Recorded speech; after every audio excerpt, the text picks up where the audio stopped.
Good morning students. आज हम शिक्षा निर्देशालय राष्ट्रीय राजधानी दिल्ली क्षेत्र की वर्कशीट नंबर 4 सॉल्व करेंगे। हिंदी की वर्कशीट है, ये आपकी 8वीं कक्षा की। पाठ का नाम है लाख की चूड़ियाँ, जो हमने पिछली बार भी सॉल्व की थी। उसके आगे का है कि बच्चों, जब तुम बहुत दिनों के बाद लेखक गांव आया, तब बद्दू और लेखक के बीच जो बातचीत हुई उसी को हम इस कार्यपत्रक में पढ़ेंगे। नीचे दिए गए प्रश्नों के उत्तर लिखने का प्रयास करेंगे।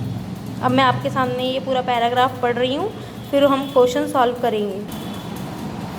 नमस्ते बदलू काका, मैंने कहा। नमस्ते भैया, उसने मेरी नमस्ते का उत्तर दिया और उठकर खाट पर बैठ गया। परंतु उसने मुझे पहचाना नहीं और देर तक मेरी ओर निहारता रहा। मैं हूँ जनार्दन काका, उसके पास आपके पास से गोलियां मनवाकर ले जाता था। मैंने अपना परिचय दिया।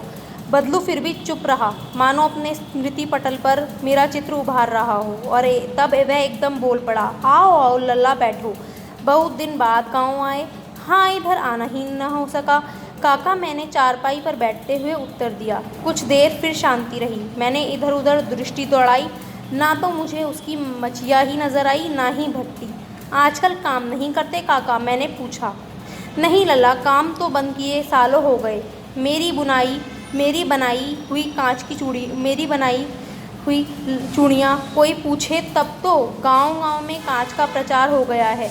वह कुछ देर चुप रहा, फिर बोला, मशीन युग है ना लल्ला, आजकल यह सब काम मशीन से होता है। खेत भी मशीन से जोते जाते हैं और फिर जो सुंदरता कांच की चूड़ियों में होती है, लाख में कहाँ संभव है। लेकिन कांच बड़ा खतरनाक होता है, बड़ी जल्दी टूट जाता है। मैंने कहा, नाजुक तो फिर होता ही है लला। कहते कहते उसे खांसी आ गई और वह देर तक खांसता रहा। मुझे लगा उसे दमा है। अवस्था के साथ साथ उसका शरीर ढल चुका था। उसके हाथों पर और माथे पर नसें उभर आई थीं। जाने कैसे उसने मेरी शंका भांप ली और बोला, दमा नहीं है मुझे, फसली खांसी है। यह महीने 2 महीने से आ रही है, 10-15 दिन में ठीक हो जाएगी। मैं चुप रहा। मुझे लगा उसके अंदर बहुत कुछ बड़ी व्यथा है, छिपी हुई है। मैं देर तक सोचता रहा कि इस मशीनी युग ने कितने हाथ काट दिए हैं। कुछ देर फिर शांति रही, जो मुझे अच्छी नहीं लगी। आम की फसल अब कैसी है काका? कुछ देर पश्चात मैंने बात का विषय बदलते हुए पूछा। अच्छी है लल्ला, बहुत अच्छी है, उसने लहक कर उत्तर दिया और अंदर अपनी बेटी को आवाज़ दी, अरे रज्जो, लल्ला के लिए आम तो ला। फिर मेरी ओर मुखातिब होकर बोला, माफ़ करना लल्ला, तुम्हें आम खिलाना भूल गया।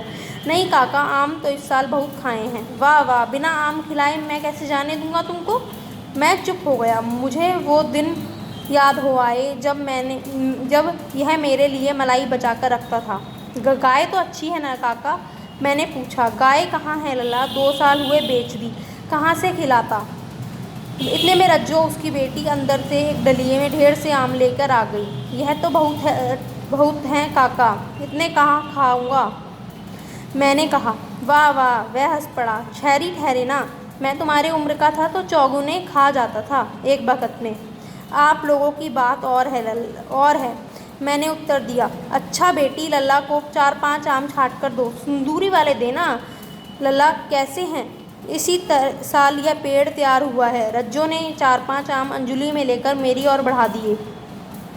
आम लेने के लिए मैंने जैसे हाथ बढ़ाया, मेरी निगाह एक क्षण के लिए उसके हाथों पर ठिठक गई। गोरी गोरी कलाइयों पर लाख की चूड़ियाँ बहुत ही फब रही थीं। बदलू ने मेरी दृष्टि देख ली और बोल पड़ा, यही आखिरी जोड़ा बनाया था जमींदार साहब की बेटी के विवाह पर। 10 आने पैसे मुझको दे रहे थे, मैंने जोड़ा नहीं दिया। कहा शहर से ले आओ। मैंने आम ले ली और खाकर थोड़ी देर पश्चात चला आया। मुझे प्रसन्नता हुई कि बदलू ने हार कर भी हार नहीं मानी। उसका व्यक्तित्व कांच की चूड़ियों जैसा ना था जो आसानी से टूट जाए। अब प्रश्न हम पढ़ेंगे। बदलू के मन में ऐसी कौन सी व्यथा थी जो लेखक से छिपी ना रह सकी। अभी हमने पढ़ाई है कि बदलू का काम बंद हो गया था और बदलू के मन में बेरोजगारी की व्यथा थी, जो कांच की चूड़ियों के आ जाने से हो गई थी। व्यथा मतलब होता है दुख, कि उसके मन में कौन सा दुख था जो लेखक को समझ में आया कि उसका काम बंद हो गया था। जैसे मैंने आपको बताया कि लाख की चूड़ियाँ अब कम लोग पहनते हैं या पहनते ही नहीं हैं और सारा काम किससे हो रहा है, मशीनों से। तो वो बहुत दुखी था इस चीज़ से। मशीनी युग से बदलू के जीवन में क्या क्या बदलाव आया, जैसे अभी हमने डिस्कस किया है कि उसकी लाख की चूड़ियों का काम बंद हो गया, वह बेरोजगार हो गया। काम न पड़ने से वह बीमार भी हो गया था। अब है प्रश्न तीसरा, मशीनों के आ जाने से हमारे जीवन में क्या बदलाव आए हैं। क्या बदलाव आए हैं ये आप लिखेंगे कि मशीनों के आ जाने से हमारा काम जल्दी हो जाता है और हम जो है सटीक काम कर पाते हैं। इसी तरह से हमें 2 लाभ और 2 हानियाँ लिखनी हैं। तो ये जो है मैंने आपको लाभ के रूप में बता दी कि मशीनों से काम जल्दी हो जाता है और मशीनों से काम सटीक होता है। इससे 2 हानियाँ भी बतानी हैं कि मशीनों से काम होने से हाथ से काम करने वाले मज़दूर जो है बेरोज़गार हो गए हैं और हम जो है मशीनों पे आश्रित हो गए हैं। आश्रित का मतलब तो आप सबसे ज़्यादा समझ सकते हैं कि जैसे आप पहले थे मोबाइल ही सबसे बड़ी मशीन है। अगर पहले वाला टेलीफोन देखें तो वो भी मशीन थी, लेकिन फिर भी हम सारे नंबर याद रखते थे। लेकिन अब हमें सब कुछ देखना है तो मोबाइल सब ले लेते हैं। तो इस तरह से हम आश्रित हो गए हैं मशीनों पर। बदलू ने हार कर भी हार नहीं मानी। ये लेखक को कैसे पता चला कि बदलू ने कांच की चूड़ियों को स्वीकार नहीं किया। उसने अपना काम बंद कर दिया, लेकिन जो है वह कांच की चूड़ियों जैसा व्यक्तित्व नहीं रखता था कि वह आसानी से टूट जाए। इससे पता लगता है कि उसने हार कर भी हार नहीं मानी। ये मैंने आपको प्रश्न दिए और कुछ उनका आंसर बताएं। इसमें से आप कुछ मॉडिफिकेशन करना चाहें तो आप कर सकते हैं। Thank you. अगर आपको ये वीडियो पसंद आए तो इसे लाइक करें, शेयर करें और सब्सक्राइब करें।